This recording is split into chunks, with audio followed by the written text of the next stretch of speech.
Baik, Bapak, Ibu, terima kasih, untuk waktunya, kesediaan bersabar menunggu untuk rekan-rekan lain yang bisa join. Mungkin kita sudah bisa mulai webinar kali ini. Terima kasih atas waktu dan partisipasinya a dari Bapak, Ibu untuk mengikuti event webinar kali ini dengan topik solusi modernisasi data warehouse dengan menggunakan solusi Microsoft Azure. Perkenalkan, saya Riana, SS Azure Specialist di MII yang bertugas sekarang sebagai host dan moderator dalam webinar kali ini. Pembicara kita kali ini adalah Bapak Ahmad Hadiono, selaku Cloud Solution Architect di MII. Bapak Ahmad Hadiono ini sudah involved di beberapa proyek MII terkait Azure Data Warehouse. Apa sih Azure Data Warehouse ini? Bagaimana sih fitur-fiturnya dan bagaimana kerjanya akan lebih detail diinformasikan oleh Bapak Ahmad Hadiono. Nanti juga kita akan membagi 3 sesi. Yang pertama adalah pemaparan materi. Sesi pertama, sesi kedua adalah live demo yang akan show oleh Bapak Ahmad, dan yang ketiga adalah Q&A. Apabila ada pertanyaan, Bapak Ibu bisa menaruhnya dalam kolom chat. Nanti pada saat sesi Q&A kita coba bisa menjawabnya. Pada akhir sesi juga kita akan menyediakan feedback form. Dimohon kesediaannya Bapak Ibu untuk mengisi feedback form tersebut.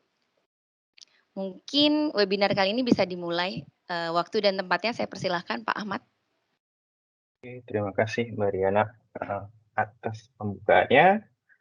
Izinkan saya untuk share screen terlebih dahulu.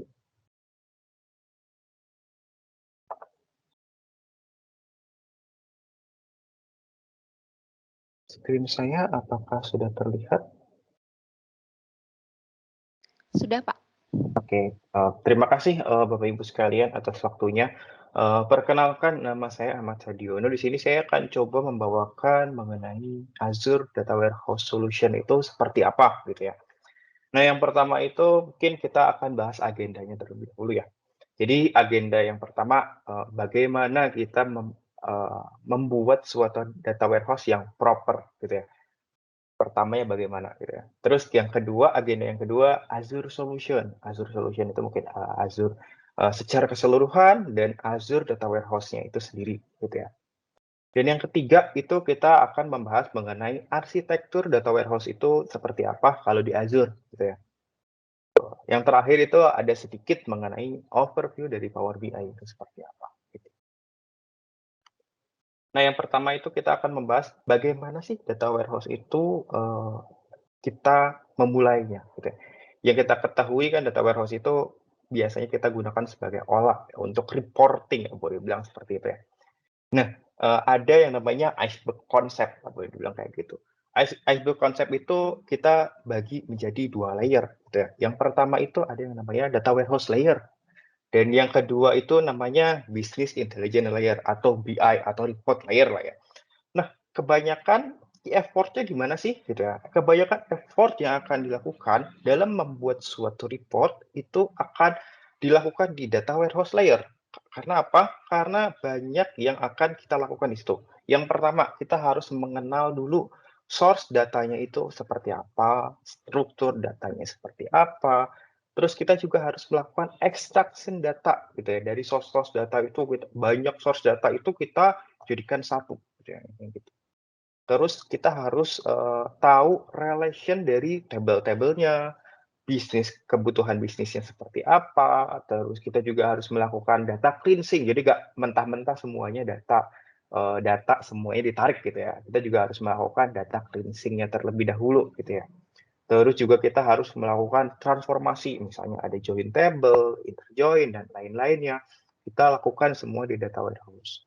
Dan juga yang terakhir itu kita melakukan scheduling gitu ya. Kita untuk penarikan datanya kita misalnya melakukan scheduling per hari ya gitu ya.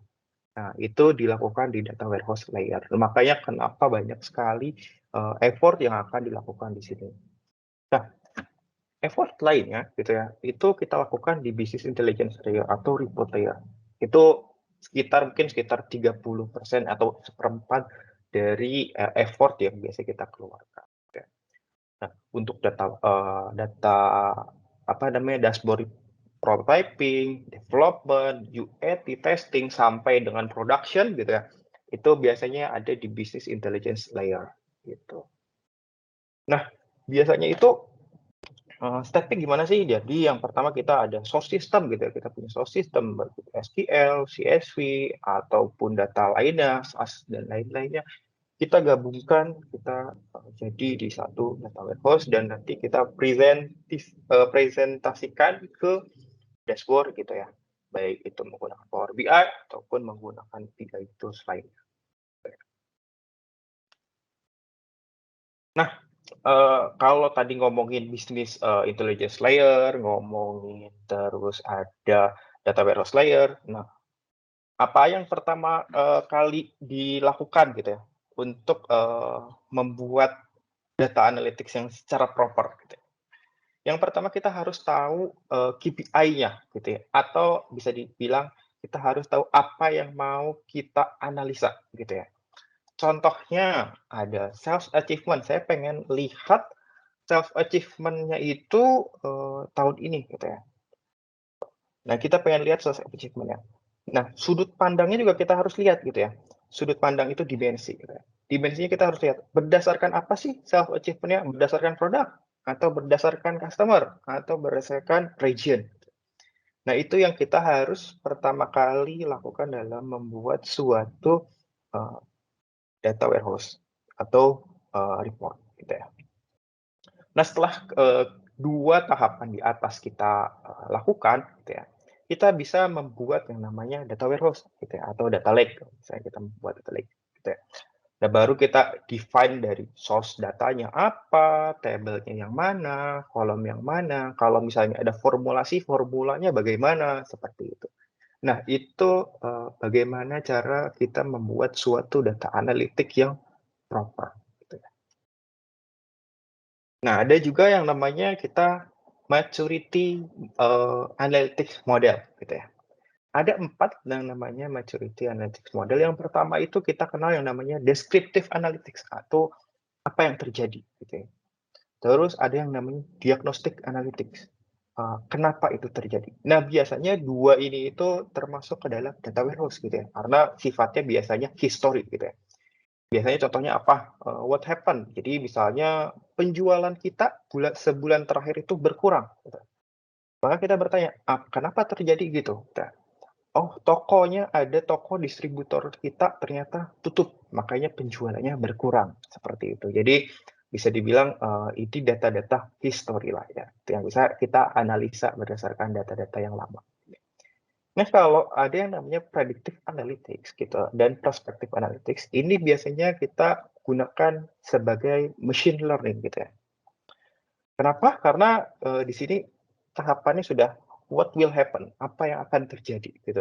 Terus what should we do, apa yang harus kita lakukan. Jadi misalnya next 1 bulan ke depan itu secara prediksi gitu ya akan ada kenaikan gitu ya, kenaikan profit misalnya. Terus, apa yang harus kita lakukan gitu ya. Dengan harus kita lakukan penaikan profit itu misalnya, oh harus menambahkan barang dan lain-lain atau menambahkan distributor.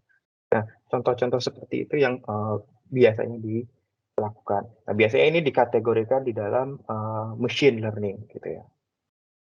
Nah, nanti kita akan fokus di sini saja di descriptive analytics dan, diagnostic analytics ya. Untuk data warehouse itu lebih ke arah situ. Lanjut ke agenda yang kedua, yaitu Azure Solution. Nah, Azure Solution itu seperti apa sih? Azure itu boleh dibilang itu cloud-nya dari Microsoft. Gitu ya.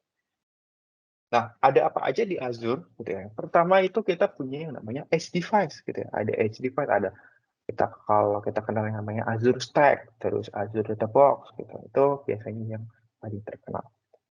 Ada yang namanya serverless. Kalau serverless kita mungkin kurang hafal ya. Mungkin kita kenalnya namanya platform as a service atau PaaS gitu ya. Nah, platform as a service ini di sini kita banyak di Azure. Ada web application, terus ada mobile application, terus kita juga punya yang namanya container atau Kubernetes gitu ya. Ada juga di Azure. Ada juga yang namanya database gitu ya, platform database. Terus ada platform analytics kita akan bahas di platform analytics dan platform database. Ada juga yang namanya AI dan machine learning, Internet of Things dan media. Dan ada juga yang terakhir infrastruktur. Infrastruktur ini biasanya kita ngomongin infrastruktur as a service atau VM lah ya, bila boleh dibilang kayak gitu. Nah, ada compute, CPU, memori, network, storage, dan lain-lainnya, kita juga ada di Azure gitu ya. Jadi selain infrastruktur as a service, ada juga platform as a service untuk database dan analytics-nya. Nah, Azure ini saat ini sudah ada lebih dari 60 region gitu ya di dunia gitu ya. Yang paling dekat saat ini itu ada di Southeast Asia atau Singapura gitu ya. Namun akan ada region baru di Indonesia yang nanti akan di-announce gitu ya. Untuk tahunnya kita belum tahu. Oke. Nah, lanjut ke materi inti yaitu Azure Synapse Analytics. Azure Synapse Analytics itu merupakan data warehouse dari Azure atau dari Microsoft lah boleh dibilang. Yang unified experience. Unified experience itu kenapa? Karena kita bisa melakukan semuanya menggunakan si Synapse Studio. Dari mulai integration, manajemen, monitoring, dan security-nya kita bisa manage di dalam situ, gitu ya. Tentunya untuk integration-nya pun kita bisa dilakukan untuk apa aja. Untuk yang pertama itu untuk on premises data pastinya, gitu ya. Terus untuk cloud data gitu.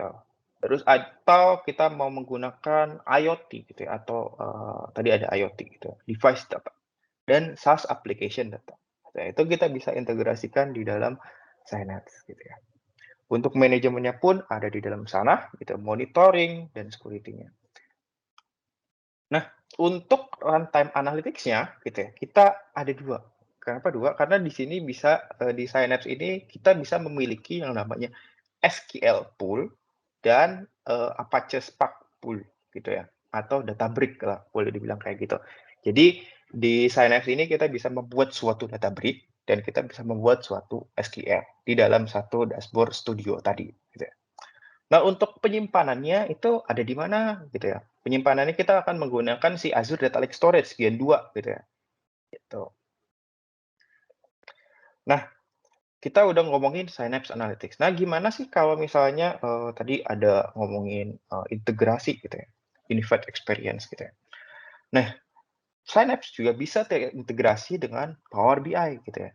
Dan juga kita bisa mendapatkan data dari si Azure Machine Learning juga gitu ya. Nah, Azure Synapse Analytics ini bisa dibilang satu platform ya, satu platform untuk melakukan yang namanya data integration, big data analytics, gitu ya, dan data warehouse di dalam satu platform ini, gitu. Jadi tidak kemana-mana, gitu ya. Kita bisa melakukannya di dalam satu studio tadi. Gitu. Nah, tentunya dengan Azure Synapse tadi, gitu ya, kita punya yang namanya si Azure SQL Pool dan Apache Spark atau Databricks. Nah, untuk Synapse Analytics SQL Pool, kita akan bahas mengenai SQL Pool terlebih dahulu, gitu ya, yang sudah general available, gitu ya. Jadi ada yang namanya serverless, gitu ya, serverless dan ada yang namanya dedicated. Bedanya apa, gitu ya, serverless dan dedicated? Kalau serverless itu kita membayar sesuai dengan yang kita query, gitu ya. Biasanya untuk apa, gitu ya? Biasanya untuk eksplorasi dari data lake, gitu ya, atau melakukan eksplorasi terhadap data-data yang ada di data lake storage tadi, gitu ya. Jadi misalnya suatu saat kita ingin eksplorasi data-data tersebut, kita bisa langsung menggunakannya di situ. Nah, ada juga yang namanya dedicated. Dedicated ini biasanya kita gunakan untuk data warehouse. Nah, ini biasanya ada namanya data warehouse unit lah ya. Unit-unit yang bisa kita gunakan untuk si SQL pool-nya gitu ya. Gitu. Nah, kita akan lanjut lagi ke beberapa gitu ya, beberapa komponen yang ada di Synapse gitu. Yang pertama itu ada yang namanya security gitu ya, security dan compliance yang ada di Synapse. Terus integration-nya gimana, gitu ya. Terus data warehouse-nya itu gimana, gitu ya. Terus yang terakhir itu integrasi dengan Power BI, gitu ya. Yang pertama itu mengenai security. Nah, untuk security sendiri gitu ya, di Synapse itu kita bagi per kategori, gitu ya. Kategori-kategorinya itu gimana gitu ya. Untuk kategori, data protection gitu ya, kita punya yang namanya data in transit gitu ya, pada transit sudah diproteksi. Data encryption address, terus juga mungkin ini akses kontrol. Untuk akses kontrolnya pun kita ada yang namanya row level security atau dynamic data masking yang bisa kita, activate gitu ya. Kita bisa, menggunakannya, gitu. Untuk autentikasinya pun, untuk login ke Synapse-nya pun kita bisa, beberapa cara, gitu ya. Bisa bilang, beberapa cara. Karena apa?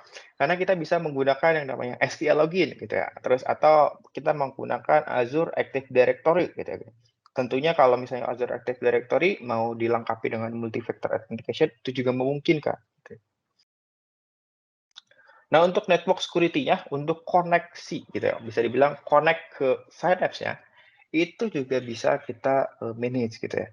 Manage berdasarkan apa? Berdasarkan, virtual network yang, ada gitu ya. Terus juga kita bisa, ada firewall-nya dalamnya, terus kita bisa menggunakan private link untuk terkoneksi ke si Synapse-nya gitu ya. Terus untuk threat protection gitu ada yang namanya threat detection, terus ada auditing dan vulnerability assessment yang bisa dilakukan di Synapse-nya.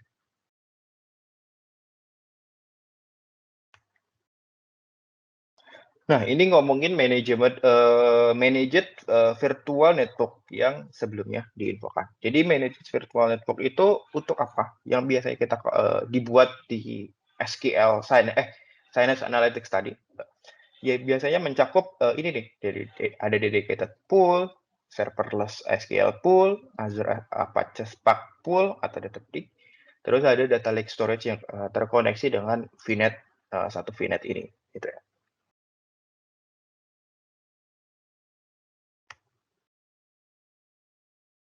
Nah, Azure Synapse juga saat ini secara preview sudah terintegrasi dengan Azure Pureview, gitu ya. Pureview ini biasanya untuk apa? Untuk, compliance, data katalog, data mapping. Nah, ini yang biasanya kita, gunakan di, Azure Pureview.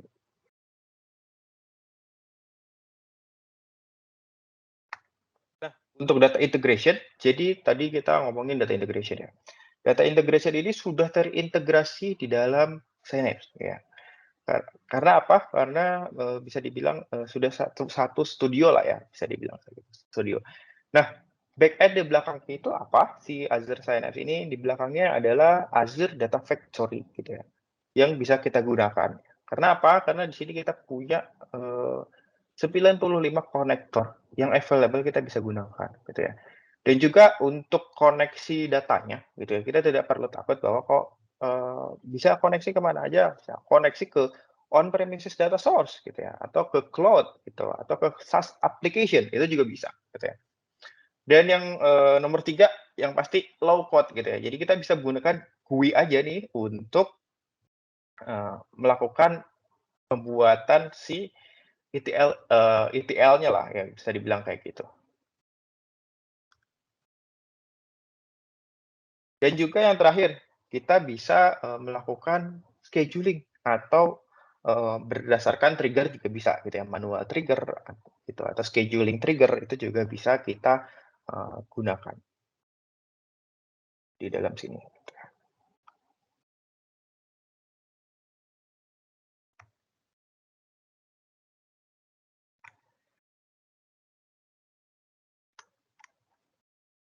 Oke.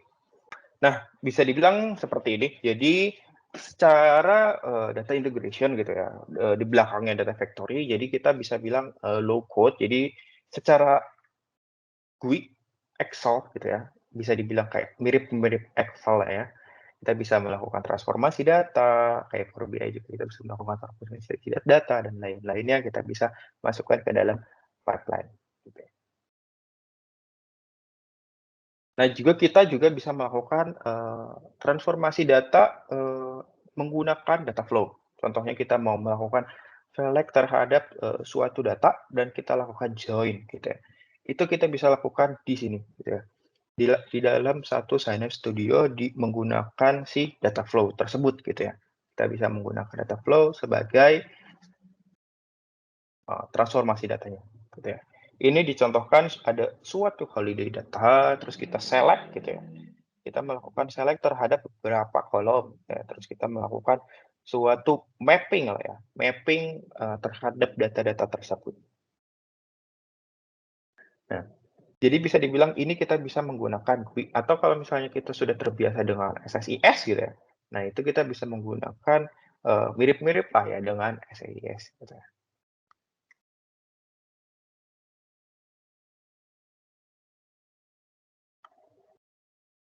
Nah, kita lanjut lagi ke data warehouse gitu ya. Data warehouse itu kita bisa bilang si SQL pool lah ya tadi. Nah, SQL pool-nya itu kita bisa untuk apa aja. Karena bisa dibilang, oh ini untuk kebutuhannya enterprise, itu bisa, itu memungkinkan sekali untuk datanya. Atau untuk organisasi yang kebutuhan datanya tera gitu ya, terus number of user-nya mungkin sekitaran 100 ya, dan penggunaannya 24 jam kali 7, ya itu juga memungkinkan. Atau kebutuhannya untuk lebih kecil lagi, departemen gitu ya, yang hanya kebutuhannya gigabyte of data atau misalnya 100 data atau 500 giga data, dan juga pemakaiannya itu hanya di jam kerja gitu ya.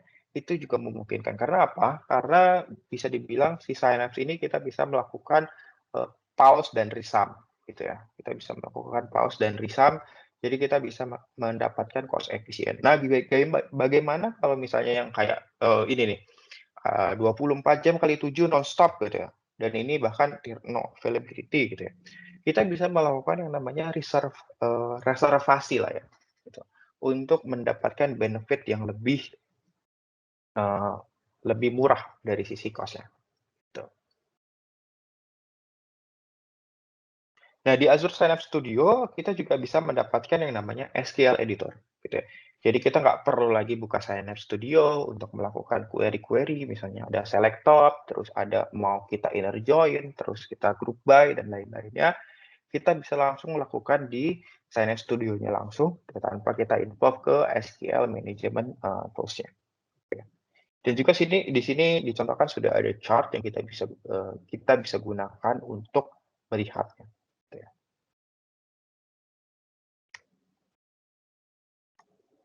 Nah, ada lagi yang namanya workload management untuk Synapse. Gitu ya. Jadi workload management ini kita bisa ada yang namanya scale in gitu ya, ataupun scale out. Gitu ya. Scale in itu biasanya untuk seperti ini, jadi ada isolation gitu ya, untuk workload grup A gitu ya.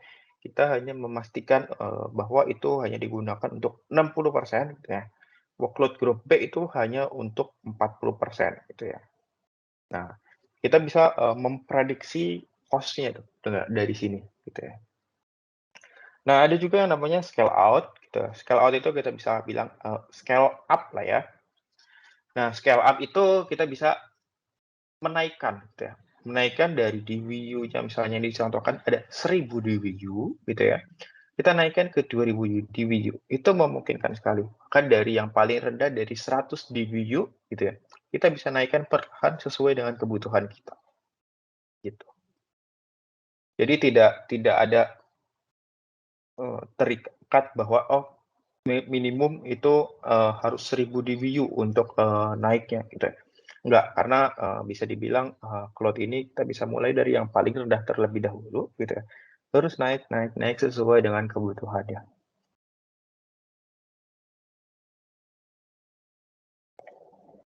Nah, ini ya Power BI dengan Azure Synapse itu seperti apa gitu ya. Jadi Power BI dan Azure Synapse seperti yang kita tahu Power BI itu adalah reporting tools ya. Reporting tools yang kita gunakan untuk menampilkan report ataupun dashboard gitu yang ada yang mau kita show lah ya, boleh dibilang kayak gitu. Nah, ini tadi kita ngomongin lagi model analytics model gitu ya, ada deskriptif, diagnostik, prediktif, dan perspektif gitu ya. Nah, secara difficult ini seperti ini, jadi kita untuk deskriptif atau apa yang terjadi gitu ya, kita bisa kelompokkan ini mengenai uh, hide hide insight gitu ya, atau information gitu ya. Nah, seperti yang saya infokan bahwa kalau yang tadi predictive analytics itu bisa dibilang machine learning. Apa yang bisa kita optimalisasi gitu ya. Kita analytics yang kita bisa bilang apa yang kita bisa optimalisasi. Nah, sedangkan why did happen itu analytics yang kita bisa bilang kenapa itu terjadi gitu ya. Seperti itu. Nah, Azure Synapse Analytics ini bisa terintegrasi dengan service-service ini yang pertama itu Power BI dan yang kedua itu Azure Machine Learning. Nah, Power BI sendiri itu sebenarnya sudah terintegrasi untuk report-nya gitu ya. Untuk report itu sudah terintegrasi di Synapse Studio. Jadi kita bisa menampilkan report gitu atau dashboard gitu di Power BI di Power BI yang setelah terintegrasi di Synapse Studio. Nanti akan kita coba show bahwa oh bagaimana sih Power BI yang terintegrasi dengan Synapse Studio gitu ya. Nah, kita bisa di sini di Synapse Studio Power BI ini kita bisa membuat suatu report gitu ya. Namun tentunya keterbatasan dari sisi web gitu ya. Kita hanya bisa membuat report berdasarkan dataset yang telah ada gitu ya. Namun kalau kita misalnya pengen membuat suatu report yang lebih banyak measure-nya, lebih banyak informasinya, itu tentunya harus menggunakan si Power BI Desktop ya. Dengan data source-nya baik itu menggunakan analisis service ataupun menggunakan si Synapse Analytics ini.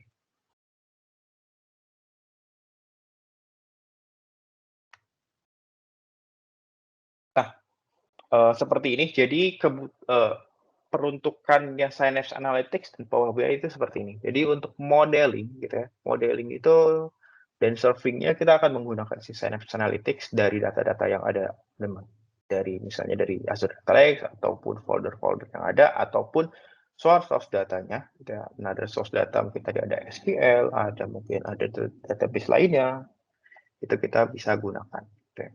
Nah, untuk visualisasinya kita menggunakan Power BI. Gitu ya. Kita bisa menggunakan Power BI langsung yang terintegrasi di si Synapse-nya.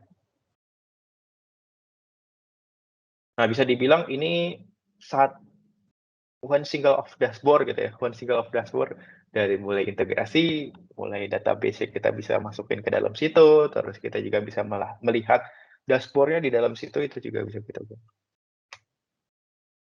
Nah, ada berdasarkan report gitu ya.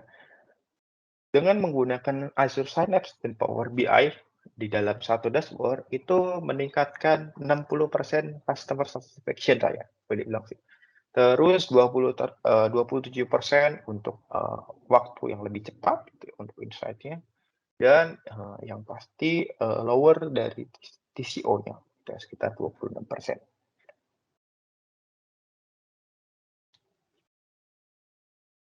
Nah, Azure Synapse Analytics ini availability-nya di mana? Jadi udah banyak di beberapa region yang kita sudah ada. Yang paling dekat itu kita ada di Southeast Asia dan East Asia gitu ya untuk region Synapse Analytics ini gitu. Nah, kita akan ke agenda yang ketiga yaitu arsitektur. Gimana sih arsitekturnya kalau kita menggunakan Azure gitu ya? Nah, kalau menggunakan Azure itu sebenarnya ada beberapa arsitektur yang kita bisa gunakan. Yang pertama itu modern data warehouse gitu ya, modern data warehouse yang kita bisa gunakan. Ada juga kalau misalnya kita mau menggunakannya untuk advanced analytics gitu ya. Ada trading-nya dan lain-lainnya datanya. Kita bisa menggunakan advanced analytics. Dan yang terakhir itu kita kalau mau menggunakan yang namanya real time analytics gitu ya. Real time analytics itu gimana gitu ya. Biasanya kita gunakan untuk IoT gitu ya. Itu biasa kita gunakan di situ. Nah, untuk modern data warehouse itu komponennya itu apa sih? Nah, komponennya itu sebenarnya Azure Data Factory yang sebenarnya sudah terintegrasi ini di dalam Azure Synapse gitu. Jadi Azure Synapse Integration lah boleh dibilang kayak gitu. Ini Azure Databricks juga sudah ada di dalam Synapse. Kita bisa gunakan Azure Databricks sebagai data preparation kita yang ada gitu ya. Jadi komponen-komponennya untuk ingestion data, kita bisa menggunakan si Azure Data Factory dan Azure Data Bridge ya, sebagai ingestion dan preparation datanya. Data-datanya bisa dari mana aja, data-datanya bisa dari unstructured, files, atau logs, bahkan mau dari database, itu juga memungkinkan sekali. Gitu ya. Nah, setelah dari sini, kita akan next. Nah, kita bisa menggunakan ingestion-nya menggunakan si Azure Data Factory, lalu kita simpan gitu ya ke data lake storage, atau kalau kita mau copy data mentah-mentah begitu saja gitu ya, ke Synapse Analytics, itu juga memungkinkan sekali gitu ya. Jadi makanya kenapa di sini ada data panah ke sini ya karena dari Data Factory atau Synapse Integration itu kita bisa copy data saja langsung ke Synapse Analytics ya. Gitu ya. Tapi secara konsep biasanya kita akan melakukan penyimpanan terlebih dahulu ke data lake storage sebagai data staging gitu ya, boleh dibilang kayak gitu. Jadi data staging, baru setelah itu kita simpan gitu ya ke sini, data-data yang sudah bersihnya gitu ya. Jika data-data yang sudah bersihnya masuk ke dalam sini, itu maka kita sudah bisa melakukan visualisasi terhadap datanya gitu ya. Ada juga kalau misalnya penambahan gitu ya, kalau misalnya mau ada penambahan di sini ada sebelum visualisasi itu ada yang namanya Azure Analysis Service gitu ya, atau OLAP tabular lah boleh dibilang kayak gitu ya. Itu kita bisa tambahkan sebagai ekstra dari services yang ada. Gitu ya. Nah, kalau ini bisa dibilang langsung terkoneksi ke database-nya gitu ya. Kalau ada analisis service, kita bisa bilang terkoneksi ke OLAP tabularnya. Kita akan lanjut ke pattern yang kedua, yaitu Advanced Analytics gitu ya. Advanced Analytics itu apa sih? Gitu ya, yang tadi kita bisa membuat biasanya itu untuk memprediksi best offer atau customer churn, contohnya. Nah, bedanya di mana sih? Berbedanya di sini gitu ya. Jadi untuk ingestion gitu ya, ingestion dan data preparation itu tetap akan menggunakan si Azure Data Factory gitu ya. Namun kita bisa melakukan training gitu ya dengan menggunakan si Databricks machine learning ya gitu ya. Kita bisa melakukan data training dengan Databricks tersebut gitu ya. Baru kita masukkan ke si Synapse Analytics ya, data-data yang tadi. Baru setelah itu kita visualisasikan dengan menggunakan si Power BI ini gitu. Tentunya penyimpanannya pun tetap akan di data lake storage ini gitu ya. Nah, kalau real time analytics itu gimana? Biasanya ada penambahan satu gitu ya, satu komponen services yang namanya Azure Event Hub atau Azure Stream Analytics lah ya, boleh dibilang kayak gitu. Itu ada Azure Stream Analytics atau Azure Event Hub sebagai streaming datanya, gitu ya. Yang kita bisa simpan di data lake storage atau kita mau push data tersebut dengan data factory-nya, gitu ya. Itu bisa beda-beda case-nya sih, gitu. Nah, ini untuk arsitektur dari si modern data warehouse Microsoft, gitu ya. Jadi seperti ini untuk arsitektur modern data warehouse. Nah, mungkin ada pertanyaan, yang paling banyak dipakai yang mana sih, Pak? Gitu ya. Sebenarnya yang paling banyak dipakai itu yang ini, gitu ya. Yang ini, modern data warehouse. Jadi kita akan menggunakan yang namanya si Azure Data Factory atau Azure Synapse Integration sebagai integration tools-nya. Terus ada data lake storage atau blob storage gitu sebagai data staging-nya. Synapse Analytics kita sebagai data warehouse-nya gitu ya, data warehouse engine-nya gitu ya di belakangnya itu kita menggunakan data warehouse engine dan jika membutuhkan banyak sekali measure gitu ya atau KPI gitu, kita bisa menambahkan satu services yang namanya Azure Analysis Service sebelum kita terkoneksi ke Power BI gitu ya. Nah, biasanya itu yang banyak case-case yang kita terapkan di data warehouse solution-nya.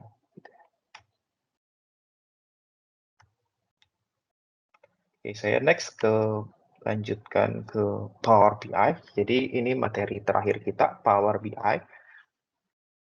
Nah, Power BI itu bisa dibilang tadi sudah terintegrasi ya dengan si Azure Synapse Analytics. Power BI apa sih yang terintegrasi dengan Azure Synapse Analytics? Nah, Power BI yang terintegrasi dengan Synapse Analytics adalah Power BI Service. Gitu ya. Jadi kita bisa bilang Power BI Pro lah ya, atau Power BI Premium per user. Gitu ya. Itu yang sudah terintegrasi dengan si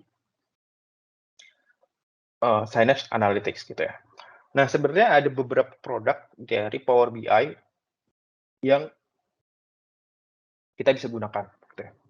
Yang pertama itu Power BI Desktop gitu ya. Untuk apa Power BI Desktop? Untuk membuat report gitu ya. Jadi selain tadi kita bisa buat report di Synapse Studio, kita juga bisa bikin report di Power BI Desktop gitu ya. Jadi nggak untuk yang case-nya biasanya lebih banyak sih untuk development report, biasanya kita menggunakan Power BI Desktop. Gitu ya.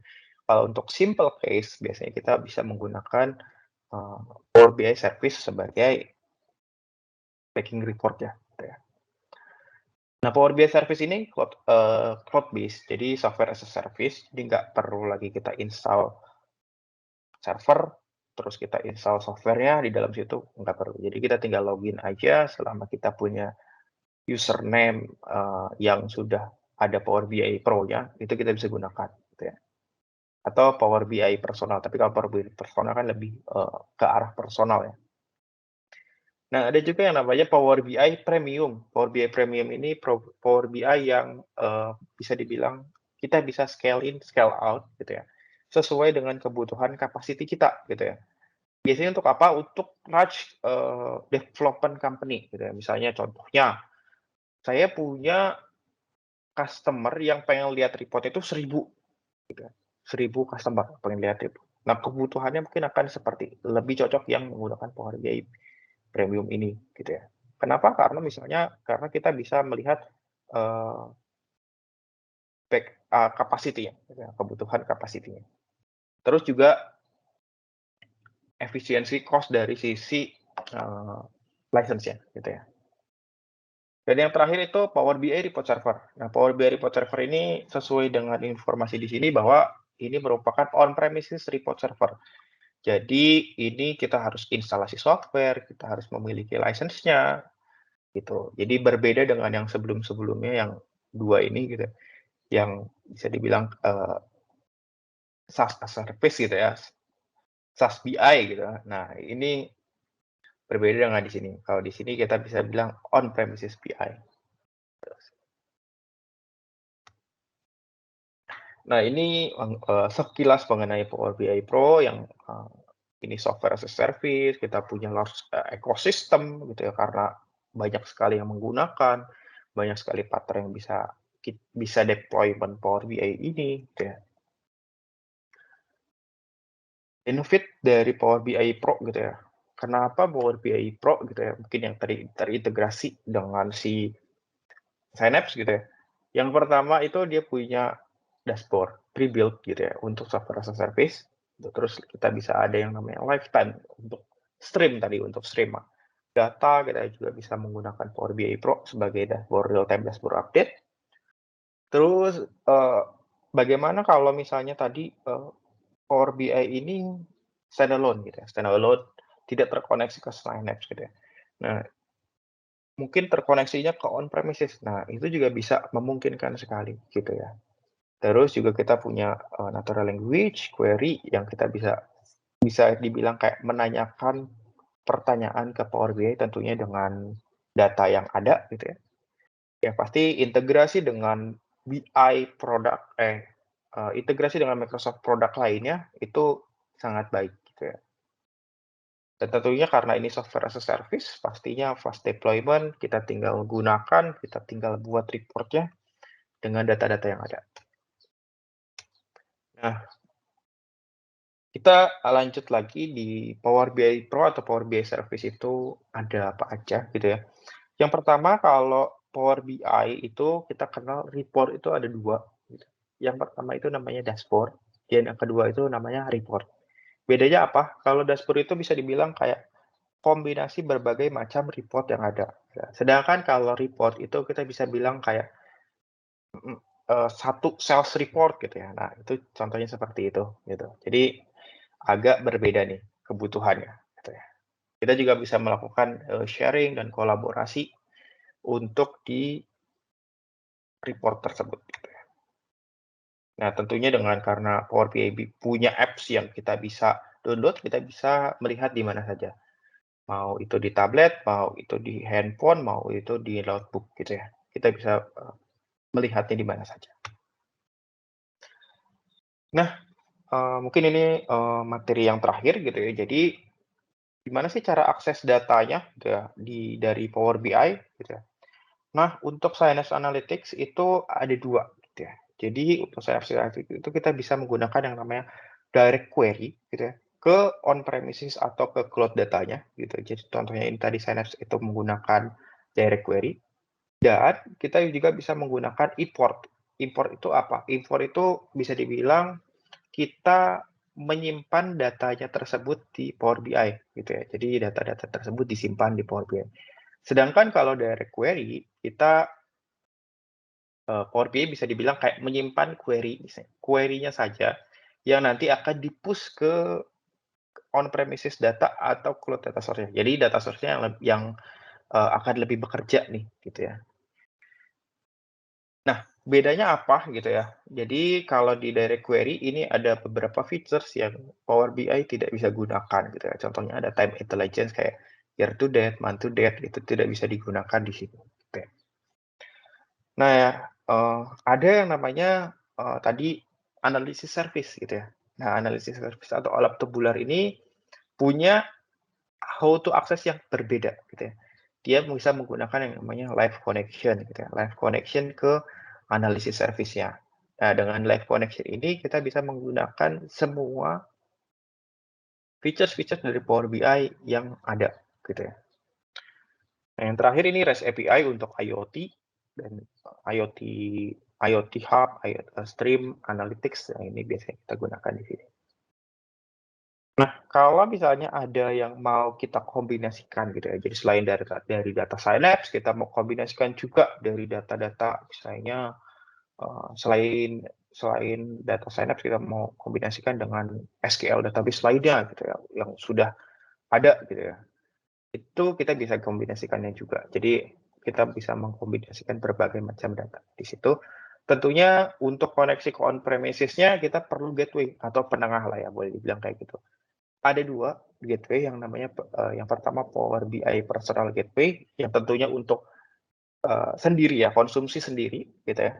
Dan yang kedua itu Standard Gateway. Nah, Standard Gateway ini biasanya kita gunakan untuk enterprise, corporate company itu Standard Gateway gitu ya. Sekian materi dari saya. Oke, saya coba lanjutkan sedikit ya ke materi live demo. Sebentar, mohon tunggu.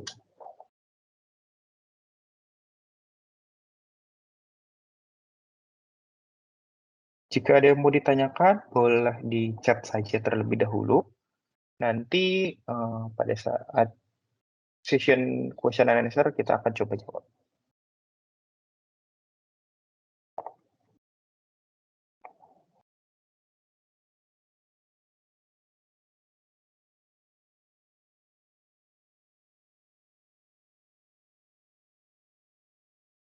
Oke, saya sudah coba share screen. Apakah layar saya terlihat?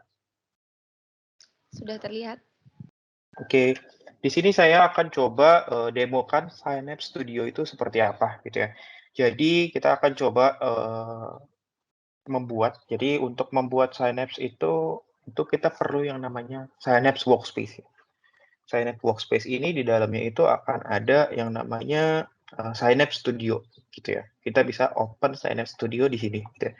Jadi kita ada Synapse Workspace, kita punya satu workspace yang ada. Di sini kita bisa lihat location-nya, terus kita bisa lihat subdivision-nya di mana, terus kita juga bisa lihat firewall-nya. Tadi misalnya ada, oh Pak, kita tadi ada ngomongin firewall. Nah, kita bisa firewall-nya kita bisa di sini nih. Kita bisa lihat, oh siapa aja yang bisa akses, apakah allow all atau mungkin IP-IP tertentu gitu ya. seperti itu. Ya juga kita di sini bisa lihat, storage account kita apa, terus, admin username-nya apa, terus ini how to access-nya gitu ya, how to access-nya menggunakan URL apa, Pak, gitu ya, untuk misalnya untuk terkoneksi ke Power BI gitu ya. Ya, ini menggunakan yang dedicated SQL, endpoint ini biasanya gitu ya.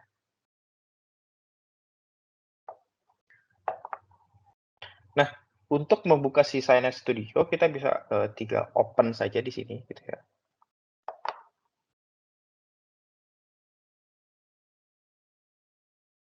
Nah, di sini kita akan ditampilkan knowledge center, kalau misalnya kita pengen masih belajar gitu ya, kita pengen belajar kita bisa ada knowledge center di sini gitu ya.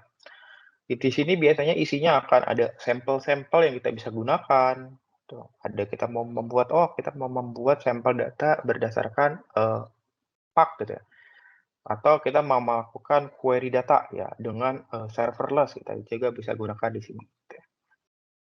Itu kita bisa dapatkan di knowledge center. Nah, tadi kita ngomongin mengenai integrasi data, gitu ya, integrasi data di Power BI gitu ya. Nah, si Synapse Studio ini bisa terintegrasi dengan Power BI. Bagaimana caranya? Caranya kita bisa, pilih visualis di sini gitu ya. Kita bisa, memilih, workspace yang ada. Karena ini sebelumnya saya sudah terintegrasi dengan workspace yang ada gitu ya. Jadi kita, bisa dilihat bahwa, oh di sini sudah terintegrasi dengan demo workspace gitu ya. Nah, kita bisa lihat di sini ada beberapa dataset yang kita bisa gunakan gitu ya, yang ada di workspace ini. Ada finansial, ada tes, beberapa file sampel dataset, yang ada gitu ya. Nah, di Synapse Studio ini kita bisa melakukan apa saja tadi. Tadi yang pertama integration ya. Integration kita bisa, melihatnya di sini gitu ya, integrate gitu ya. Nah, kita bisa lihat di sini kita memiliki beberapa pipeline gitu ya. Jadi kalau sebelumnya itu sudah pernah, menggunakan data factory, saya mungkin sudah kenal nih dengan, pipeline-pipeline seperti ini. Nah, kita bisa membuat pipeline di sini, mmm, oke, kita bisa membuat pipeline, itu contoh-contoh pipeline ya, book data, copy data, dari data ke explorer dan lain-lainnya, atau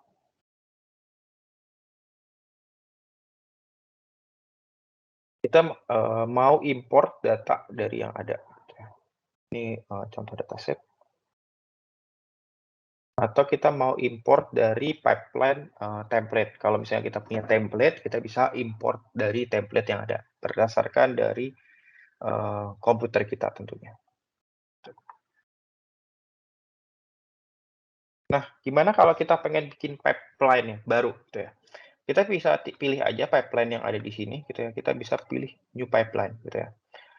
Pipeline di sini kita bisa melakukan apa aja, kita bisa di Synapse itu kita kalau tadi kita ada Azure Data Factory, kita ada notebook dan lain-lainnya, itu kita bisa, menggunakannya di sini gitu ya. Kita bisa tinggal drag and drop di sini, notebook gitu ya, dan kita bisa informasikan, apa aja konfigurasinya di sini.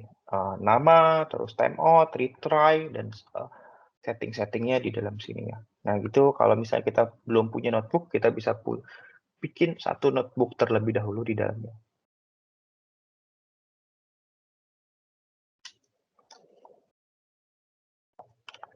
Nah, ini jadi di dalam satu studio, Synapse Studio ini kita bisa melakukan ini, gitu ya. Berbeda kalau kalau, kita menggunakan ADF, gitu ya. Jadi kalau di ADF kita hanya mungkin kita bisa mendapatkan copy data, data flow, gitu ya. Kalau di sini kita bisa mendapatkan, notebook, gitu ya. Terus Databricks juga di sini ada, gitu ya, kita bisa menggunakan. Dan di sini juga ada machine learning gitu ya, machine learning execution ini juga ada gitu ya. Jadi sudah terintegrasi nih dengan Azure Machine Learning juga gitu. Kita akan coba nah yang pertama untuk, kita akan coba untuk ingest data ya. Kita coba ingest data dari on-premises data gitu ya, on-premises SQL data. Nah, tadi kita coba, integrate gitu ya, integrate-nya. Nah, yang pertama dilakukan adalah apa? Yang pertama dilakukan adalah membuat link service-nya. Nah, yang pertama dilakukan adalah membuat link service-nya terlebih dahulu. Kita bisa membuat link service-nya berdasarkan pilihannya dari sini gitu ya. Apakah itu SQL ataupun SAP dan lain-lainnya kita bisa, gunakan di sini gitu ya. Ini sangat banyak gitu ya. Contohnya tadi ini SQL. Nah, di SQL di sini kita bisa, memberikan nama gitu ya. Link service-nya apa gitu ya. Apakah SQL on-premise ataupun mungkin ada nama yang unik lainnya gitu ya. Kita bisa berikan informasi di sini gitu ya. Terus yang kedua, karena ini sifatnya on-premise gitu ya, jadi kita akan menarik data dari on-premise, kita harus membuat satu yang namanya self-hosted integration runtime. Jadi kita biasanya kalau kita membuat, self-hosted integration runtime, kita harus memiliki satu server gitu ya. Satu server yang, terkoneksi dengan data source, terkoneksi dengan data source dan memiliki internet gitu ya. Jadi untuk membuat, self-hosted integration runtime itu perlu itu, satu server tersendiri gitu ya.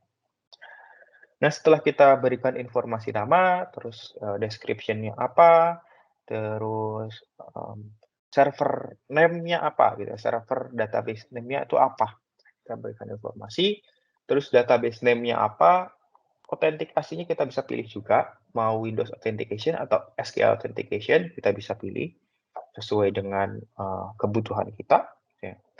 Kita masukkan username dan password, nanti kita perlu yang namanya test connection gitu ya. Nah, sebelumnya saya sudah buatkan satu, eee, link service gitu ya.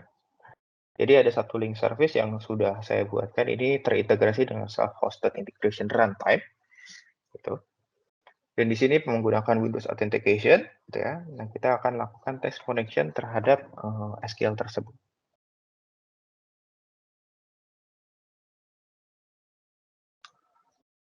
Nah, ini sudah terkoneksi gitu ya. Jadi kita bisa gunakan, si link service ini sebagai data source kita gitu ya.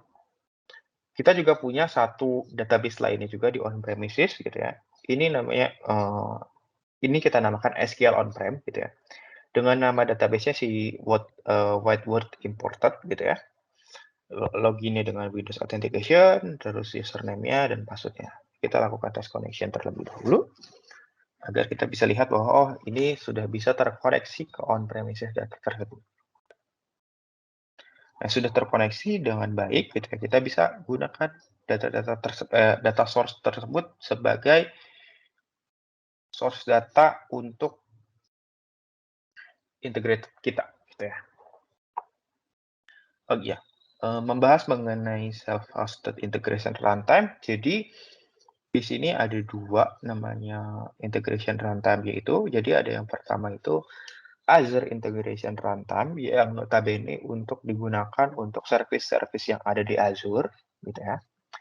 Nah, ada juga yang namanya self-hosted integration runtime. Kalau misalnya kita punya yang namanya misalnya ada, eee, VM on-premise atau, VM on-premise SQL atau SQL yang berjalan di dalam VM tapi di Azure, itu biasanya juga membutuhkan self-hosted integration runtime karena bisa dibilang itu VM Azure lah ya, gitu ya, gitu. Berbeda kalau kita menggunakan yang namanya SQL database. Nah, biasanya kalau SQL database, kita akan menggunakan si Azure IR nih untuk, integration runtime-nya. Sebentar.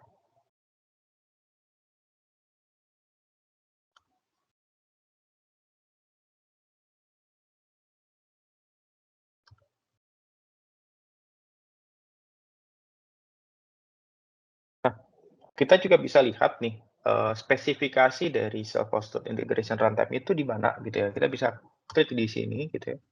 Oops, sorry, monitoring. Nah, Kita bisa lihat di sini, apakah itu berjalan ataukah, tidak, gitu ya.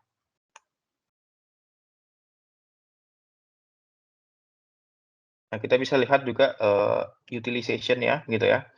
Apakah, available memorinya berapa, CPU utilization-nya berapa, network-nya berapa, terus ada job yang berjalan apa enggak, gitu ya.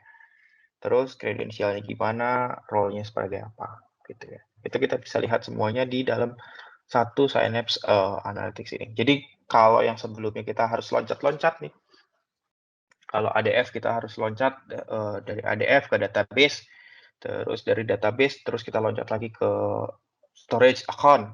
Nah, di sini kita bisa bilang kita me-manage-nya itu menjadi satu lah ya, gitu ya. Manajemennya itu jadi satu, gitu. Karena apa, di sini kita bisa lihat ada data gitu ya, data ini kita bisa berdasarkan dari database gitu ya. Di sini ada Spark, ada demo SQL, itu juga punya Spark. Terus kita juga bisa ada data dari link service. Link service-nya contohnya tadi kita ada storage block gitu ya. Storage block, terus ada storage data lake gitu ya. Itu kita bisa langsung kita lihat di sini gitu ya, data-data yang ada gitu ya. Nah, jadi bisa dibilang ini lebih ke manajemennya itu menjadi lebih seamless ya. Jadi untuk security-nya pun lebih, eee, bisa dibilang lebih simpel lah, gitu ya.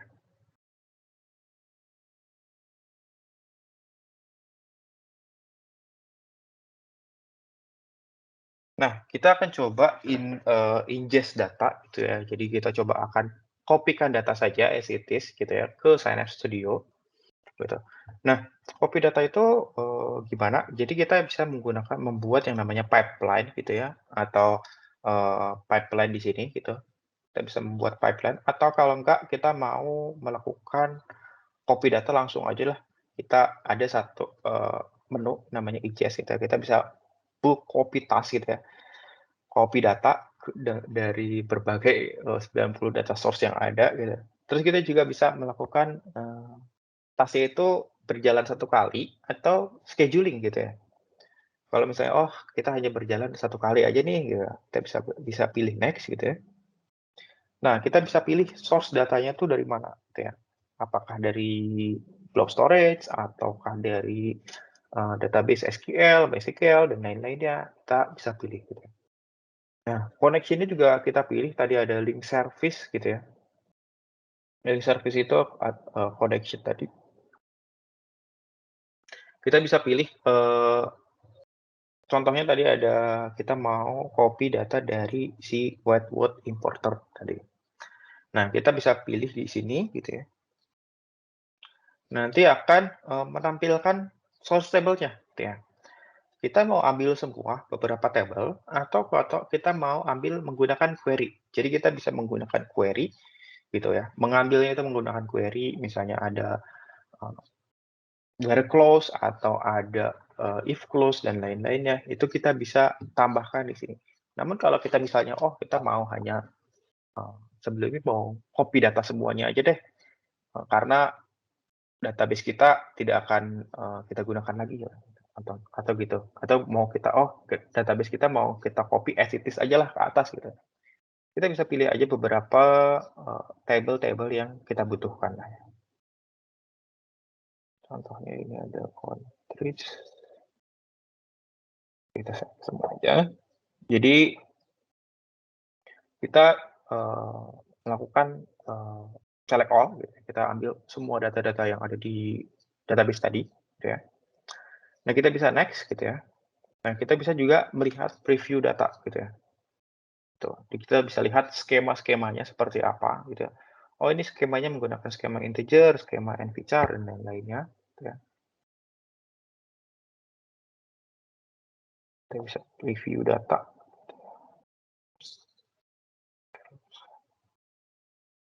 Oke, kita next aja.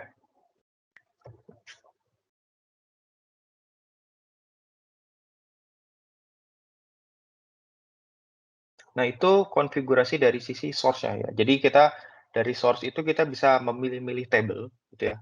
Mau kita pilih semua table atau mau kita tidak pilih semua table atau menggunakan query, itu juga memungkinkan gitu ya. Nah, setelah ini kita akan ada yang namanya target. Jadi kita setelah menentukan, source-nya, kita tentukan destinasinya kemana nih. Apakah kita mau taruh dulu ke Blob, ataukah mau kita taruh langsung ke si Synapse Analytics. Nah, itu sebenarnya pilihan gitu ya. Kalau secara best practice modern data warehouse yang ada di Azure gitu ya, kita akan taruh dulu di Blob gitu ya. Taruh dulu di Blob, sesuai dengan yang ini gitu ya. Jadi kita akan taruh dulu di Blob gitu ya, di data lake storage di sini, baru kita push ke Synapse Analytics gitu ya.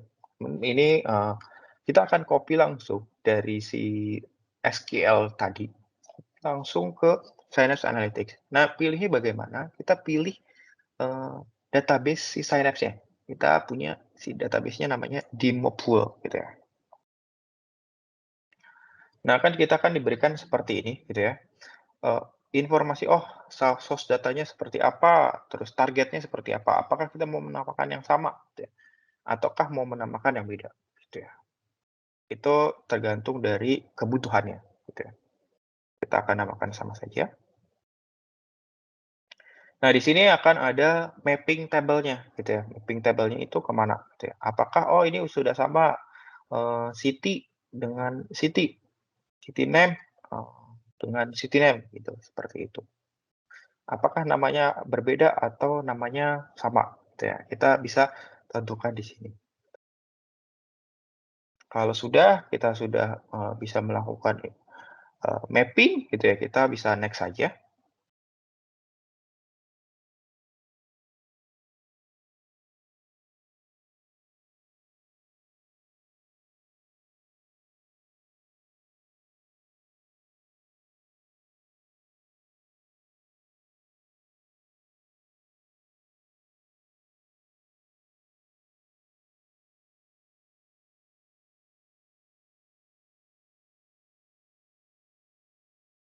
Di sini kita bisa, memberikan nama pipeline-nya itu apa, gitu ya.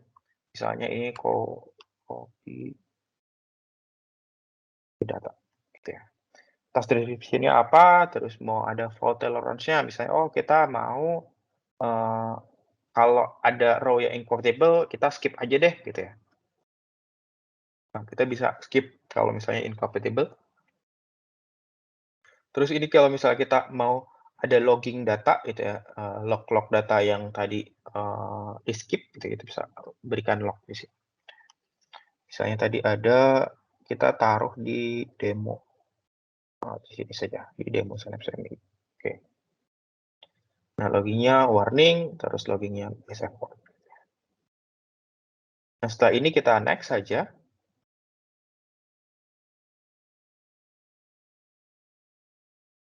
Nah, kita akan,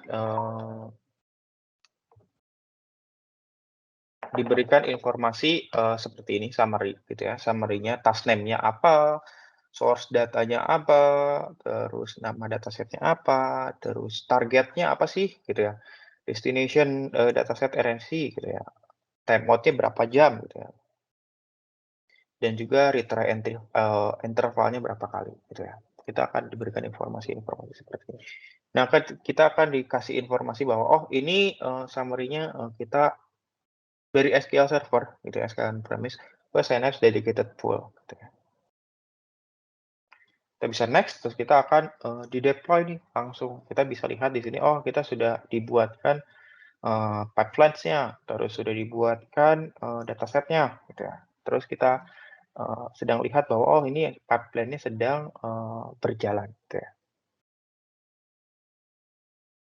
Nah, setelah ini kita bisa melakukan monitoring terhadap pipeline tersebut gitu ya. Oke, oke. Nah, kita bisa monitoring di sini gitu ya. Jadi ada kayak tombol, gambar gambar monitoring gitu ya. Kita bisa lihat pipeline yang sedang berjalan itu apa gitu ya. Oh, statusnya sedang in progress atau, valid atau bagaimana gitu ya, kita bisa lihat gitu ya. Nah, contohnya seperti ini. Jadi kita bisa klik di dalamnya, pipeline-nya isinya apa aja. Oh, kita sedang ada activity copy data gitu ya. oh ini ada yang valid, harus ada yang sedang in progress atau ada yang sukses. Nah, kita bisa lihat semuanya di sini, gitu ya. Dan beberapa activity-activity-nya itu kita bisa lihat durasinya, gitu ya. Durasi-durasinya di sini. Tuh. Nah, kalau kita mau lihat history pipeline kita itu gimana? Biasanya kita akan ada oke, ini masih ada baru ada satu.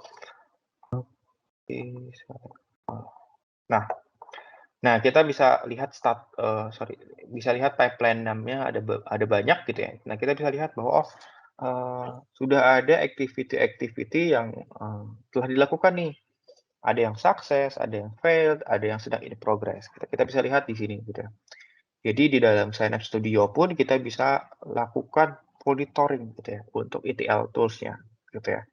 Nah, untuk ETL tools-nya sendiri di sini baru ada, eee, Azure Integration Runtime gitu ya, Azure ER tadi, dan self-hosted integration runtime. Berbeda dengan yang ada di Data Factory yang ada SSIS runtime ER setahu saya gitu ya.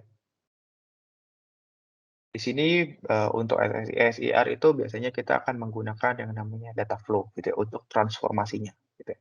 Yang kayak tadi ada select, kita mau select, terus kita mau left inner join dan join-nya itu kita bisa menggunakan si data flow-nya.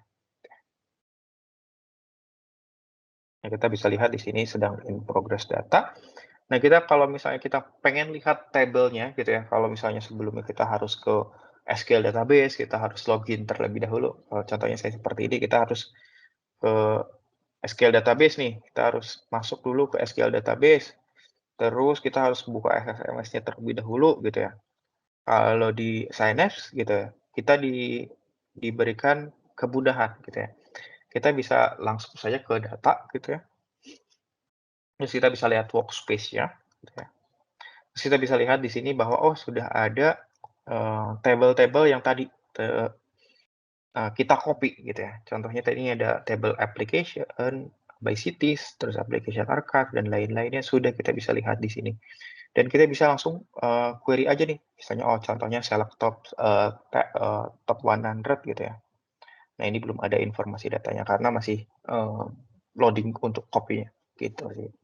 Jadi, eee, bisa dibilang lebih mudah dalam penggunaannya, gitu ya. Nah untuk monitoring-nya pun, di dalam sini juga kita bisa monitoring pipeline, kita bisa monitoring integration runtime-nya sedang berjalan atau tidak, terus apakah, SQL pool-nya gitu ya, kalau tadi kita menggunakan SQL pool-nya itu ada yang serverless dan dedicated, apakah online atau tidak gitu ya, gitu. Kita bisa monitoring di sini gitu ya. Kita bisa lihat di sini ada monitoring-nya, ada, request-nya, terus ada history-historinya seperti ini, DW usage-nya berapa yang digunakan, kita bisa lihat di sini, gitu ya.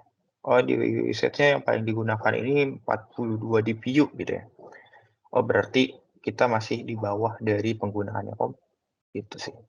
Terus ada activity-activity-nya, kita bisa lihat, oh ini ada jam-jamnya, kita bisa lihat, oh ada activity di jam 11 gitu ya, atau jam 11, jam 10 ya, gitu sih. Nah, selain itu juga ada ini Apache Spark kalau misalnya kita punya Apache Spark gitu ya.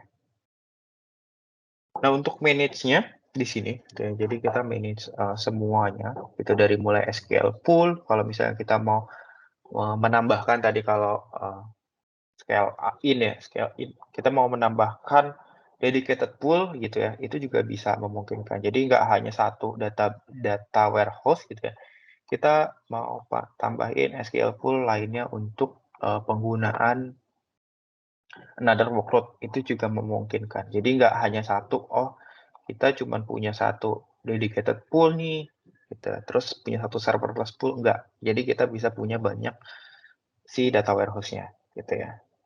Misalnya untuk tadi ada untuk departemen, untuk organisasi, dan lain-lain, gitu sih.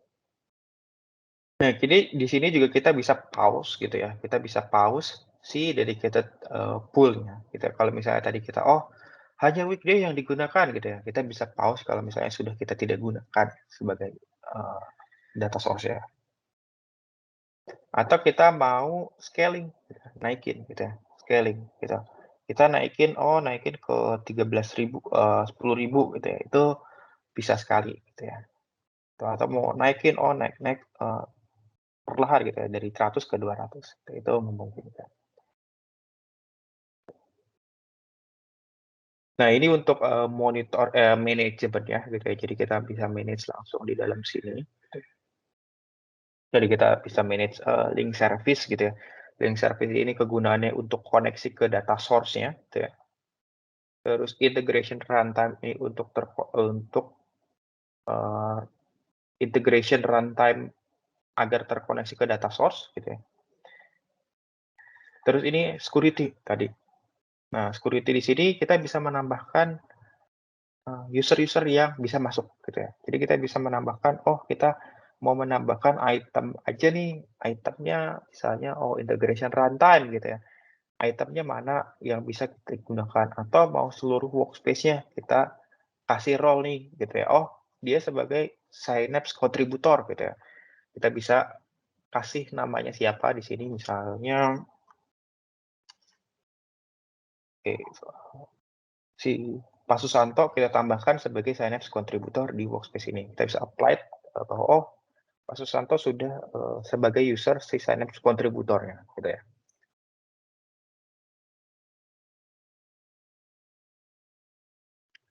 Nah, kita bisa lihat di sini, kita bisa cek apakah sudah ada datanya, belum ada,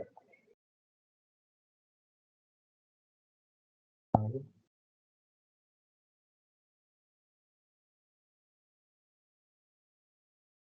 baru ada satu sih. Jadi contohnya seperti ini, jadi itu, data tersebut sudah tercopy gitu ya, kita sudah beberapa sudah tercopy ke si Synapse-nya, gitu. Nah, untuk monitoring-nya kita bisa lihat lagi di sini. Ini monitoring-nya di pipeline run kita bisa lihat bahwa, oh masih in progress gitu ya. Jadi kita masih harus menunggu nih data-data, tersebut, beres gitu ya. Nah, sambil, menunggu data tersebut beres, nah saya coba akan, eee, memperlihatkan bagaimana integrasi dengan Power BI gitu ya. Kalau tadi kita sudah bisa lihat bahwa, oh kita bisa lihat, bisa langsung query di sini, terus kita bisa lihat data storage database storage blob di sini, storage data lake di sini. Nah, kita pengen lihat nih, oh, gimana kalau kita pengen lihat Power BI dashboard atau Power BI report di sini. Nah, kita bisa pilih di develop di sini, gitu. Kita bisa ada Power BI di sini, gitu ya. Nah, Power BI di sini kita ada beberapa dataset yang kita bisa gunakan, gitu ya. Di sini ada financial sample, terus ada test 2 dan 3, gitu ya. Nah, gimana kalau pengen lihat report yang sudah ada, gitu ya. Report yang sudah ada kita bisa pilih aja gitu ya, service report gitu ya. Contohnya ada service report, langsung akan terbuka di sini gitu ya. Jadi secara default dia akan langsung, membuka report tersebut di sini gitu ya. Dan juga kita bisa tambahkan misalnya, oh kita mau tambahkan page gitu ya. Kita mau tambahkan page, informasi dari finansial lainnya.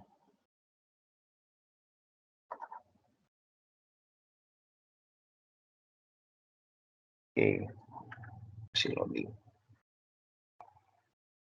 Oke. Jadi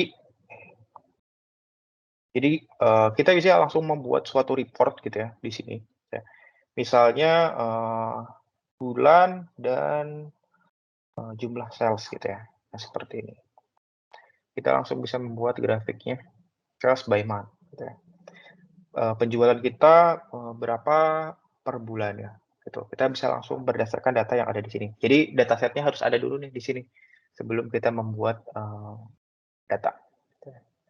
Sebelum kita membuat report-nya. Setelah itu kita bisa save report-nya dan nanti akan reflect ke, Power BI apps juga. Mari kita coba lihat di apps Power BI.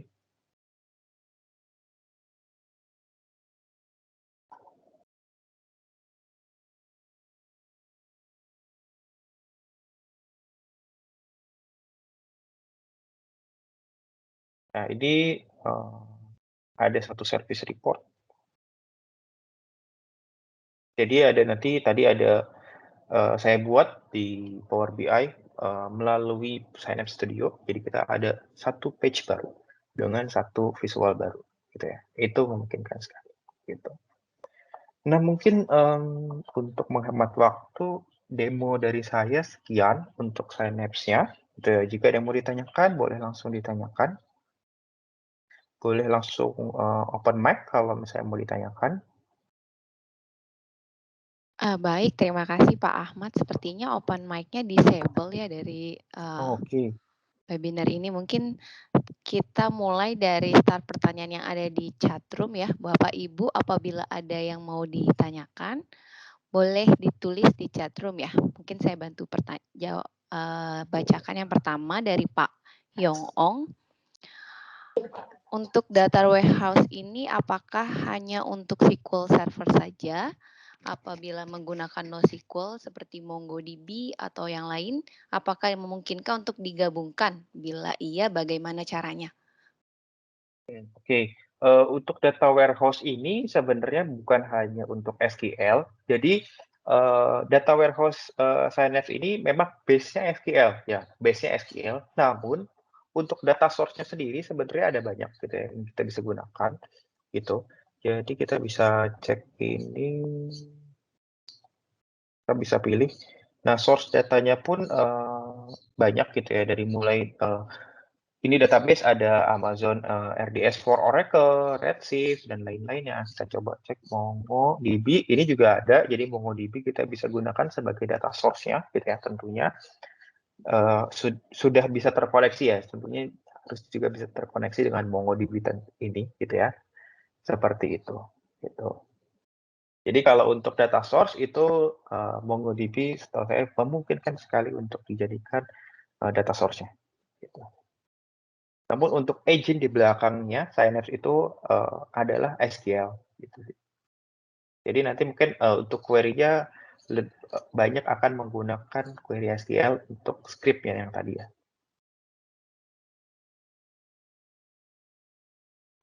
Baik Pak Yong, mungkin apabila ada yang mau ditanyakan lebih lanjut bisa di-chat lagi ya Pak. Berarti MongoDB itu memungkinkan dan ada tersedia juga berarti ya di Azure-nya. Baik, Ya. pertanyaan kedua itu dari Pak Budi. Ini konfirmasi sih, mohon konfirmasi solusi ini apakah termasuk PaaS atau SaaS? Oke, kalau solusi ini bentuknya PaaS Pak, jadi platform as a service untuk analytics. Gitu ya. Kalau SaaS itu biasanya kita ngomonginnya Office 365 tuh Pak. Jadi Office 365 kayak Teams gini, ini kan bisa langsung kita gunakan gitu ya. Sedangkan kalau ini kita harus konfigurasi dulu. Misalnya contohnya tadi kayak ada ingestion, kita melakukan copy data, pipeline, bikin data transformation, itu seperti itu sih Pak. Berarti Azure Data Warehouse termasuk PaaS ya Pak Budi. Ya. Yang ketiga adalah Pak Doni. Ada dua pertanyaan nih. Yang pertama, apakah ada tools untuk convert database ke database SQL di Azure? Dan yang kedua, apakah tools untuk ETL support untuk tarik data dari SAP langsung? Oke, mungkin saya jawab pertanyaan yang nomor 2 terlebih dahulu ya, yang support tarik data dari SAP langsung. Nah, sebenarnya untuk support gitu ya, untuk tarik data ETL dari SAP langsung, setahu saya support, cuman ada beberapa apa namanya ya, beberapa concern-nya lah ya. Contohnya seperti ini ada hanya ada untuk SAP ECC gitu ya, atau terus ada database-nya BW gitu ya, terus ada SAP HANA gitu ya, gitu sih. Nah, SAP-nya itu kan biasanya ada beberapa macam database ya, gitu ya, setahu saya. Ada SAP HANA, terus ada Sybase, terus ada DB2, terus mungkin ada menggunakan Oracle, itu mesti kita cek dulu source datanya juga, gitu. Nah, untuk database convert database ke database SQL, sebenarnya kalau dibilang convert itu lebih ke kayak copy data sih, Pak. Jadi copy data yang ada di database source gitu ya ke SQL. Namun tentunya perlu dilihat juga kayak tadi apakah, row tersebut kompatibel, table tersebut kompatibel apa enggak, itu sih, Pak Doni. Terima kasih, Pak, atas pertanyaannya.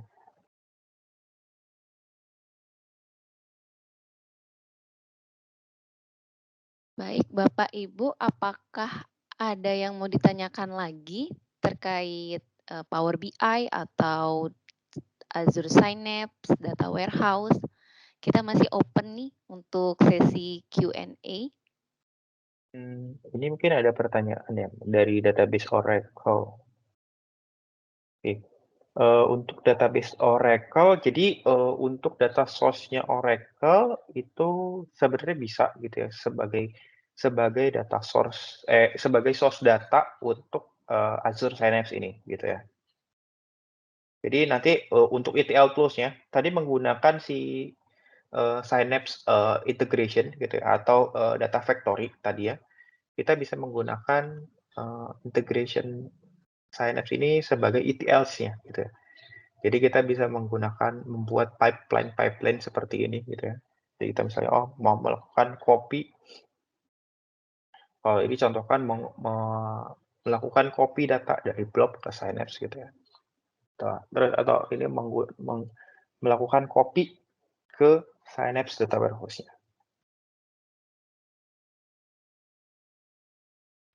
Ada pertanyaan lanjutan tuh dari Pak Yong. Melanjutkan pertanyaan Pak Budi, bila solusi ini adalah PaaS, maka lisensi apa saja yang dibutuhkan? Apakah bundle atau bagaimana? Beberapa opini mengatakan bahwa untuk big data atau data warehouse lebih cocok menggunakan NoSQL daripada SQL. Apakah benar? Akan dijawab Pak Ahmad. Mungkin Bapak Ibu yang lain bisa bantu juga untuk tolong isi feedback form-nya, Pak. Terima kasih. Oke, saya coba melanjutkan, lisensi apa saja yang dibutuhkan. Nah, kalau lisensi apa saja yang dibutuhkan, sebenarnya kalau di Azure ini kan sistemnya, pay as, you use ya. Jadi, apa yang digunakan lah ya, boleh dibilang seperti itu. Nah, apa yang digunakan ini adalah Azure, Synapse Services, Pak, gitu ya. Nah, komponennya ada apa aja sih Synapse, Services itu? Kita bisa cek di sini gitu ya.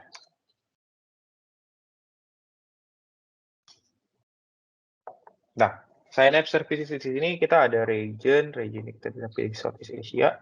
Nah, di sini ada komponen namanya Data Warehouse Unit gitu ya. Data Warehouse Unit tadi kita bisa pilih yang paling rendah terlebih dahulu gitu ya. Nah, komponen license yang pertama itu dedicated SQL pool. Tentunya kalau biasanya kalau untuk data warehousing kita punya dedicated SQL pool.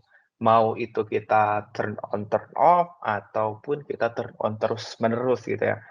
Gitu. Nah, kalau yang tadi, ada serverless gitu ya, serverless itu biasanya kita gunakan untuk exploration data di data lake-nya kita, gitu ya, gitu. Nah, pasti ada komponen storage gitu ya, kita perlu ada storage, terus ada DWU atau dedicated SQL pool-nya yang, pertama itu, gitu ya. Dan yang pasti untuk integration-nya, Pak. Jadi untuk integration-nya kita perlu gitu ya. Hitungannya per apa? Hitungannya per activity run dan per, eee, waktu yang dibutuhkan untuk activity tersebut gitu ya. Contohnya tadi, saya balik lagi, contohnya seperti ini gitu ya. Jadi, saya melakukan copy data gitu ya, selama 3 menit gitu ya. Nah, berarti 3 menit ini yang saya butuhkan gitu ya, untuk informasi di sini gitu ya. Karena activity pipeline-nya itu hanya 3 menit gitu. Jadi sebenarnya license-nya itu berdasarkan, eee, penggunaannya lah ya boleh dibilang kayak gitu. Itu sih, Pak. Dan untuk transformasi, kita ada yang namanya data flow gitu ya. Data flow juga hitungannya sesuai dengan kebutuhan, ini, apa namanya, kebutuhan transformasinya berapa menitnya, gitu ya, gitu. Nah, menjawab pertanyaan nomor 2 gitu ya, tadi beberapa opini mengatakan bahwa big data lebih cocok menggunakan NoSQL gitu ya. Nah, kalau data warehouse, biasanya kan lebih, apa namanya, OLAP ya, transaksional gitu ya, atau OLAP gitu ya. Nah, biasanya akan, lebih, eee, cocok atau dominan menggunakan SQL sih gitu ya. Kecuali kalau misalnya, kita mau menggunakan data lake, itu sih, Pak. Mungkin itu, Pak Yong. Mungkin lanjut ke pertanyaan Pak Edi ya. Mhm. Oke, saya lanjut ya. Ini, untuk license Power BI sendiri hitungannya berdasarkan apa? Nah, kalau license Power BI sendiri hitungannya berdasarkan user, Pak. Jadi jika kita, ingin melakukan sharing gitu ya, sharing, report atau sharing, dashboard gitu ya, ke orang gitu ya, kita harus memiliki Power BI license terlebih dahulu, baik itu orang yang mau melakukan sharing ataupun yang di-sharing, Pak, gitu.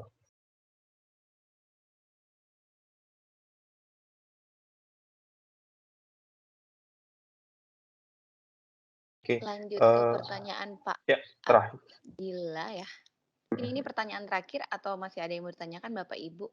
Saya coba bacakan, untuk Synapse dan AAS ketika case apakah kita menggunakan Synapse saja dan kapan kita menggunakan Synapse plus AAS? Oh, ketika case apa Pak kita menggunakan Synapse saja dan kapan case-nya kita menggunakan Synapse plus AAS? Oke, contohnya seperti ini, Pak, kalau kita mau menggunakan Synapse, jika kita mau, menggunakan database tersebut hanya sebagai data source-nya saja. Jadi, hanya database, Synapse itu sebagai data source-nya saja. Namun, untuk AAS gitu ya, plus, analisis service gitu ya, itu untuk, case di mana gitu ya, biasanya kalau case yang kalau kita bilang banyak digunakan di, apa namanya, measure atau KPI-nya itu banyak gitu ya, dan digunakan berulang di berbagai macam report. Jadi kan kalau data warehouse ini kita gunakan untuk pembuatan report ya, Pak, ya. Jadi kalau misalnya measure atau KPI-nya itu digunakan berulang gitu ya, biasanya kita akan suggest untuk menggunakan analisis service gitu ya. Kenapa? Karena, bisa kita gunakan ulang lah gitu ya. Sedangkan kalau di Synapse, kita harus membuat ulang lagi untuk report lainnya lagi gitu ya. Jadi formulanya mungkin di tiap report akan berbeda nih. Jadi kita harus update-update terus gitu.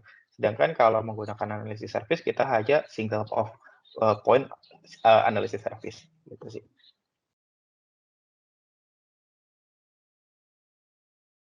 Baik, terima kasih Pak Ahmad atas jawabannya dan terima kasih Bapak, Ibu atas pertanyaannya. Mungkin apabila tidak ada pertanyaan kembali, kami mengingatkan Bapak Ibu untuk dapat membantu mengisi link survei yang sudah tertera di kolom chatroom.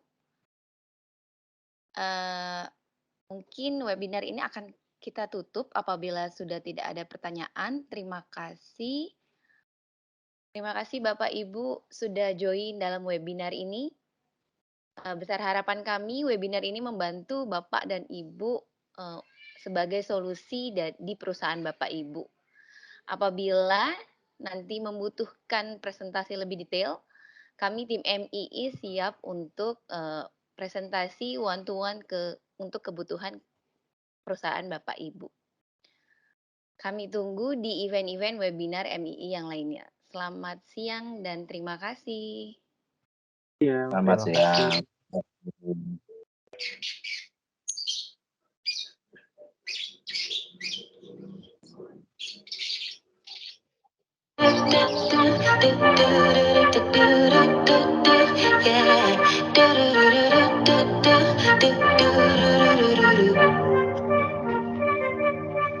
One step forward, two steps backwards, yeah.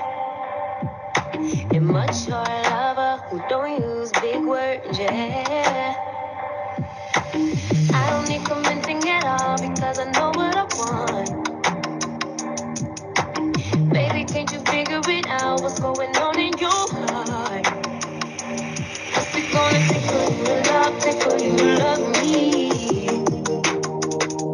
What's it gonna take for you to show, take for you to show me? I've been trying to take it slow, but my patience low. Think it's time you let me know. What's it gonna take for you to love, take for you to love me?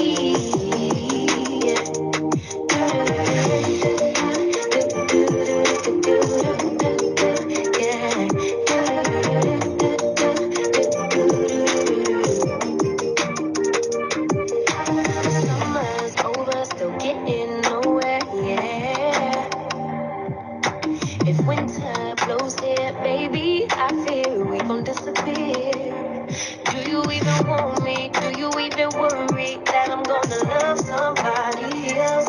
Do you think about me when you're feeling lonely by yourself? What's it gonna take for you to love me? What's it gonna take for you to show, please? Yeah. I've been trying to take it slow, but my patience low. Think it's time you let me know. What's it gonna take for you to love me?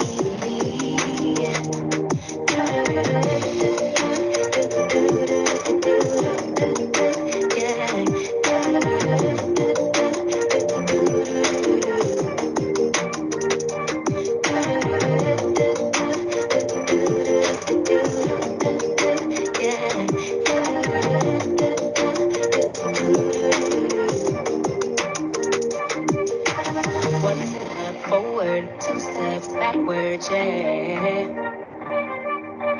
Time's out, run out to use those big words, yeah. I don't need convincing at all because I know what I want. Baby, dig deep, it's time to make a move on my heart. What's it gonna take for you to love me? What's it gonna take for you to show